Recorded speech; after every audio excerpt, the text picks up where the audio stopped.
السلام علیکم viewers, Sabiya health and beauty tips میں آپ کو خوش آمدید کہتی ہوں۔ کیسے ہیں آپ سب؟ امید ہے آپ سب ٹھیک ہوں گے۔ اللہ تعالیٰ آپ کو اسی طرح خوش و آباد رکھے اور ہر پریشانی، ہر مشکل سے نجات دلائے، آمین۔ آج جو میں آپ لوگوں کے لیے ویڈیو لے کر آئی ہوں وہ ہے کہ آپ اپنے چہرے کو کس طرح تر و تازہ اور پیارا کر سکتے ہیں، جس سے آپ کی جلد جو ہے وہ بہت زیادہ نکھری محسوس ہو، آپ کی جلد بہت زیادہ پیاری ہو جائے۔ تو آج میں آپ کے لیے وہ ٹپ لے کر آئی ہوں۔ انشاءاللہ اس کے استعمال سے آپ بہت اچھے نتائج اس سے آپ کو حاصل ہوں گے اور آپ کی جو جلد ہے وہ بہت زیادہ نکھری سی ہو جائے گی۔ تو سب سے پہلے تو ان لوگوں کا بہت بہت شکریہ جن لوگوں نے میرے چینل کو سبسکرائب کیا ہے، اور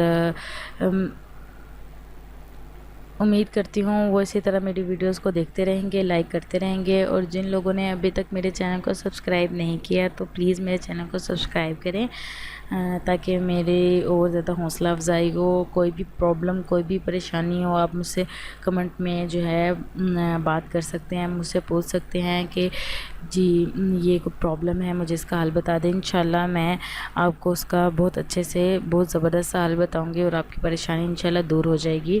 تو آج جو میں آپ کے لیے ٹپ لے کر آئی ہوں وہ یہ ہے کہ آپ اپنی جلد کو کیسے نکھرا ہوا بنا سکتے ہیں، کہ آپ ہر ٹائم جو ہے اپنی جلد کو ایسا بنا لیں کہ ہر ٹائم وہ فریش نظر آئے، آپ ایک اچھی اور پیاری لک میں نظر آئیں۔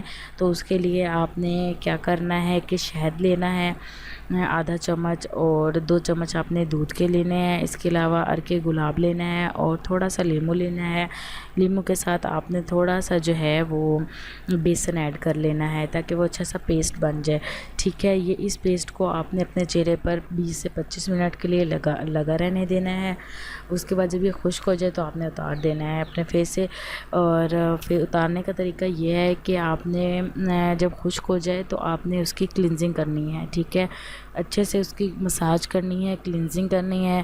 کلینزنگ کرنے کے بعد آپ نے جو ہے اس کو واش کر لینا۔ دیکھیے گا کہ آپ کی جو فیس ہے وہ قدرتی طور پر نکھرا پیارا ہو جائے گا، اور انشاءاللہ بہت اچھے نتائج حاصل ہوں گے۔ آپ کا رنگ بھی اس سے گورا ہو جائے گا بہت زیادہ، اور آپ کو بہت زیادہ اس کا جو ہے افیکٹ حاصل ہوگا انشاءاللہ۔